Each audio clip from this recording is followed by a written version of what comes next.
Pessoal, tudo bem? Então, hoje a gente vai falar sobre a tabela periódica. Eu peguei uma tabela aqui para poder mostrar para vocês. Essa é uma tabela bem simples, mas para a matéria do nono ano ela é suficiente, tá? O que você precisa saber da tabela periódica? Bom, primeira coisa que você precisa saber é que ela reúne os elementos naturais e artificiais que a gente encontra. E quando eu falo elementos naturais e artificiais, todo mundo pensa, nossa, artificial, como assim? Bom, alguns elementos que estão presentes aqui nessa tabela periódica, eles foram criados pelo ser humano, né? Foram criados pelo homem. Já aconteceu, por exemplo, do ser humano criar um elemento, um átomo desses aqui que são representados na tabela periódica, e depois ter encontrado ele em pequenas quantidades na natureza. Mas, de qualquer forma, ainda assim existem alguns elementos em que foram criados pelos seres humanos e a gente diz que eles são elementos artificiais, tá? A tabela periódica, ela vem para poder organizar todos esses elementos que a gente encontra na natureza, né? Ou não, né? E de que forma que ela está organizada? Bom, ela está organizada em ordem crescente de número atômico. Então, você vai olhar aqui, ó.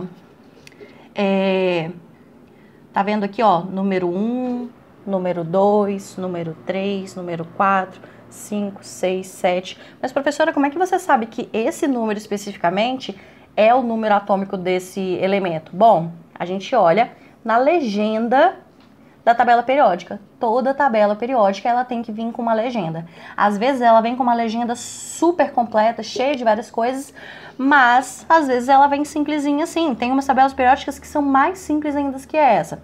Mas na nossa tabela periódica aqui, a gente pode ver o seguinte, ó. Então, dentro de cada quadradinho desse, eu tenho um númerozinho em cima, que vai ser o número atômico desse elemento. Eu tenho a letra, que é o símbolo químico desse elemento. Eu vou ter o nome desse elemento e aqui eu vou ter o peso atômico, né? Que no caso aqui ele colocou peso atômico, mas é a mesma coisa que massa atômica e ela está relacionada com o número de massa lá dos átomos que a gente aprendeu, tá? Agora, no momento, a gente vai dar uma ignorada nisso. Mas voltando, ó, lembra, a tabela periódica, ela tá organizada em ordem crescente de número atômico. Eu sei que meu número atômico, então, nessa tabela aqui, ela tá aqui em cima. Então, ó, 1, 2, 3, 4, 5, 6, 7, 8, 9, 10. E você vai ver que ela segue assim na ordem até aqui o 118. Beleza? Essa organização, ela acaba formando algumas coisas. Então, por exemplo, ela acabou formando algumas linhas, tá vendo? Ó, hidrogênio e hélio estão na mesma linha, lítio, berílio, boro, carbono, estão tudo na mesma linha e assim sucessivamente. Se a gente for analisar, a gente tem a formação de 7 dessas linhas, né? Peraí que tá coisando aqui. Então, ó, a gente tem 7 linhas. E a gente chama isso aqui, não de linhas, nós chamamos de períodos, tá? Então, ó, cada tabela periódica vai ter, então, 7 períodos, 7 linhas, né? Então, na horizontal eu tenho os períodos. E eu acabo formando também o que a gente chama de famílias, que são essas colunas. Toda tabela periódica já vem indicando o número de famílias, né? Então, ó, eu tenho 1, 2, 3, até a família 18, que é a última família. O que eu tenho que saber desses períodos e dessas famílias que é importante agora no nono ano? Bom, antes de eu falar o que é importante, eu preciso que vocês entendam uma classificaçãozinha que tem dentro da tabela periódica. Esses elementos aqui, do 1 ao 2, então eu vou colocar aqui, ó. Peraí que eu vou escrever e daqui a pouco eu trago pra vocês. Então, eu consegui escrever aqui agora pra vocês, tá? Então, olha só. Antes da gente entender aquela questão das famílias e dos períodos, a gente precisa saber que todos os elementos da família 1, da família 2, da 13 até a 18 são chamados de elementos representativos. E esses aqui do meio, ó, da família 3 até a família 12 são chamados de elementos de transição. Então, de novo, ó, essas duas famílias aqui mais essas famílias aqui do canto são chamados de elementos representativos, e essas do número 3 até o número 12 são chamados de elementos de transição, ok? Aí você pensa, mas professor, e esses elementos aqui embaixo? Esses elementos aqui embaixo, eles são o seguinte, tá vendo esse quadradozinho aqui, ó? Ele é como se fosse uma gavetinha, que quando você puxa, tem todos esses elementos aqui dentro, tá?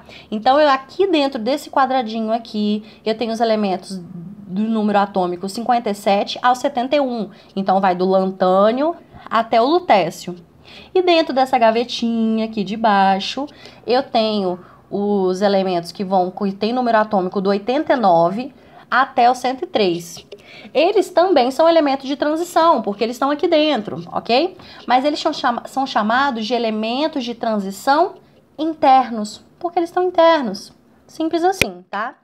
Aí, eles têm o nomezinho deles próprios, tá? Como eles começam aqui, ó, pelo lantânio, toda essa linhazinha aqui, eu vou chamar de lantanídeos, tá? Então, se eu falar assim, me dá um elemento dos lantanídeos, você pode vir nessa linha aqui e pegar qualquer elemento. E esse aqui de baixo, eles são chamados de actinídeos, porque começa com actínio. Então, eu quero um elemento actinídeo. Então, você vai lá e vem aqui e escolhe qualquer um desses aqui, tá? Mas o que isso tem a ver com aquela questão da família e dos períodos que eu falei que vocês precisam gravar? Bom, é porque isso que eu vou falar em relação aos períodos e às famílias, tem a ver apenas com os elementos representativos. Então, isso vale só para eles, tá? E o que é que vale só para eles? Vamos fazer o seguinte, ó. Vamos primeiro falar dos períodos. Então, todo elemento que está no primeiro período, ou que está no segundo, ou que está no terceiro, ele indica o número de camadas que esse átomo que forma esse elemento tem. Não entendi, professora? Então, peraí que eu vou mostrar para vocês. Beleza, a gente saiu um pouquinho da tabela periódica para eu poder explicar para vocês. Eu peguei como exemplo o hidrogênio, o hélio e o lítio. O hidrogênio, se você olhar lá na tabela periódica, ele tá lá junto com ele tá no primeiro período, tá? E o hélio também, e o lítio tá no segundo período. Então, lembra que eu falei que o período em que eles estão indica o número de camadas que aquele átomo tem. Então, ó, o número atômico do hidrogênio é 1. Então, quando eu faço a distribuição, vai ficar K1, porque ele só tem um elétron. Então, ó, bate certinho com o que eu falei. Ele está no primeiro período, então ele só tem uma camada. Mesma coisa, o hélio tem 2 elétrons, né? Número atômico igual a 2, então ele tem 2 elétrons. Quando eu faço a distribuição, ele só fica na camada K. Então, ó, primeiro período, uma camada. Agora, vamos pegar um outro exemplo para a gente ver se isso é verdade mesmo, né? O lítio, ele está no segundo período e ele tem número atômico igual a 3, tá? Então, quando eu faço a distribuição, vai ficar K2, L1. Quantas camadas ele tem? 2. Então, se ele é segundo período, ele tem 2 camadas. Lembrando que isso que eu acabei de falar só vale para os elementos representativos. Então, só vale para os elementos que estão aqui e para os elementos que estão aqui, tá?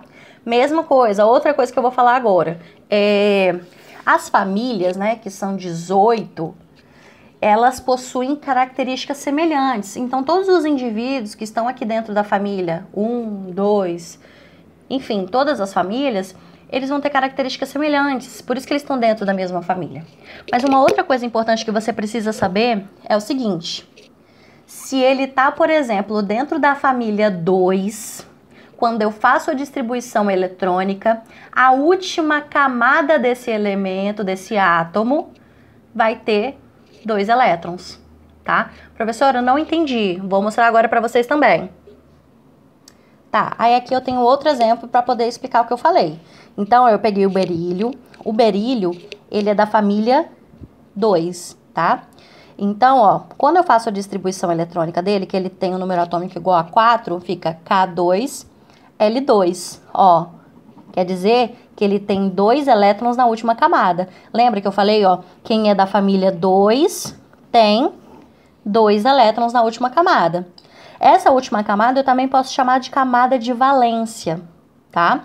Então, grava comigo. Se ele é da família 2, ele necessariamente tem que ter 2 elétrons na última camada. Tudo bem? Então é isso. Períodos, né? As linhazinhas aqui, ó, elas vão indicar o número de camadas que cada elemento vai ter e as famílias vão indicar a quantidade de elétrons na última camada, na camada de valência que a gente chama, tá? Lembrando, isso vale para elementos representativos, tá? Outra coisa que você precisa saber, essas famílias que são dos elementos representativos, elas têm nomes, tá? Eu vou parar aqui rapidinho, vou colocar os nomes e vou mostrar para vocês. Então, ó, eu coloquei o nome das famílias aqui, ó. Então, a família 1 é a família dos metais alcalinos. A família 2 é a família dos metais alcalinos terrosos. A família 13 é a família do boro. A família 14 é a família do carbono. A família 15 é a família do nitrogênio. A família 16 é a dos calcogênios. A 17 é a dos halogênios. E a 18 é dos gases nobres. Lembrando que o hidrogênio, ele não tem família, tá? Ele tá aqui só por causa do número atômico dele, que é 1. Mas ele é diferentão, assim, porque ele tem características de vários grupos diferentes aqui dentro da tabela periódica. Então, a gente diz que ele não tá dentro de nenhum grupo, dentro de nenhuma classificação. Hidrogênio é hidrogênio, ele tá sozinho, tá?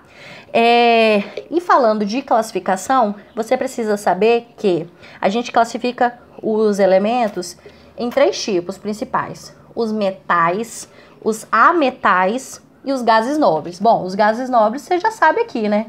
Quais são as características desses gases nobres? Por que eles são os gases nobres? Bom, a primeira coisa que você já deve ter observado pelo nome quer dizer o seguinte, que a 25 graus Celsius, os gases nobres, eles vão estar no estado gasoso, né? Eles vão ser gases. Pelo nome a gente já consegue identificar isso.